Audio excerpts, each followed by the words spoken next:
Cool. But for sure wanted to reach out to more people.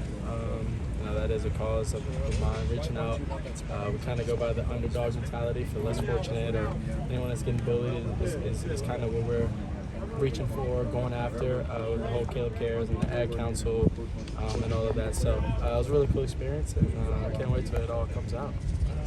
Caleb, your second year in this offense is about to start. What do you feel like is the biggest difference now that you're firmly in that second year?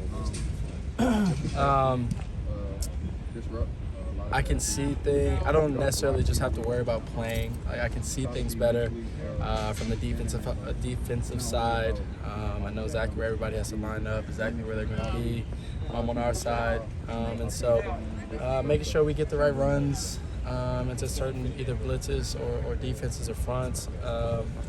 Making sure that we have certain checks. Because like I've said in a bunch of other either interviews or anything like that I want to be sort of like Coach Riley Part 2 on the field, because he can't be out there. He has to be behind the white line. So that's what I'm reaching for. Go ahead. Have you noticed that maybe even the way Coach Riley treats you as a second-year quarterback has changed at all, or the trust he has? Yeah, he has a lot more trust. He gives me a lot more flexibility. Sometimes I even look over. He's like, he'll give me the go-ahead, or we're kind of communicating. Me and my teammates are laughing about it. We kind of communicate really fast. Even when I'm on the field and he's on the sideline, just thinking through plays and things like that. And sometimes I'll call a play, he likes it, and he'll give me the shoulders, which normally means go ahead, or he'll give me a thumbs up, which means go ahead. So it's a lot more trust and a lot more flexibility. Where are you guys right now as a collective with so many new faces? Are these next 10 days like super important, or do you feel like you're pretty close right now?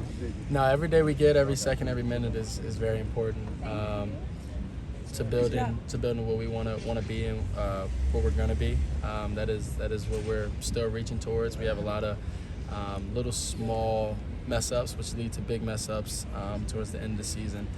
Those small mess ups amount to large mess ups. So we're still working. We got 10 days, and then throughout the season we're going to still progress and all come together how we should. This is a spot in the year where you can kind of have a letdown. You got no game this Saturday, kind of still waiting for the Rice. Training camp's done. Have you guys kind of guarded against that, kind of having a lull or kind of a dip in the energy? Yeah, we have been very very pressing on the point of not giving in to the whole we're playing Rice, or we're playing Stanford that next week, or we're doing this and that. We like, our opponent is our opponent. We're all going to treat them the same. Everybody's equal, anything like that. And then this week, we're playing and practicing like we have a game at the end of this week. So no, we're not falling into it, and that's the hardest thing not to do.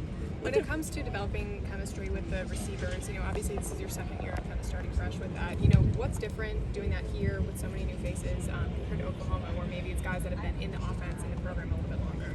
Yeah, it's unique. I get to help out and teach a little bit more than I probably would have to if I was with some of those guys over there that's been in the offense longer than even me possibly. And so being here, I get to teach, but also it's a new challenge for me. And new challenges are great, just depending on how you take them. And so it's been awesome. We've been getting a lot of reps together. We've been working really hard, talking through things, me getting out there and possibly running it how I either see it or want them or where I want them to be. And so it's, like I said, it's been awesome. What differences have you seen in this team on the field from spring to fall? We've come together a lot more.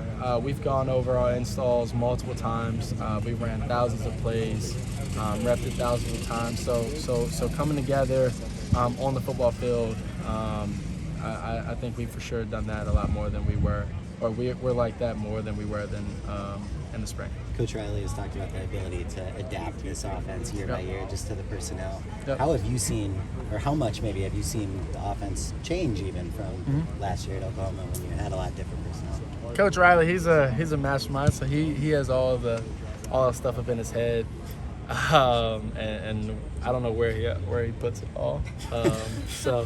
But yeah, no, he's a mastermind. He's a great coach. That's one of the reasons why I came here, is because his adaptability to being able to adapt to his certain quarterbacks and his certain personnel If you go look at all his quarterbacks in the past that he's had recently, they're all different in many different ways: height, size, weight, all of that. So I mean, it's not a surprise to me that he's been able to do it.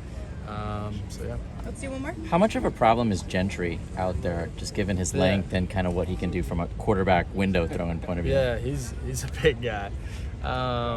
He's got me here kind of recently. I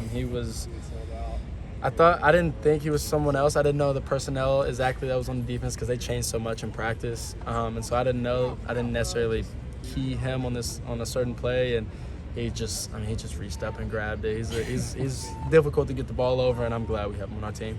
Thank you, Caleb. Yep. Thank you. Thank you. Yep.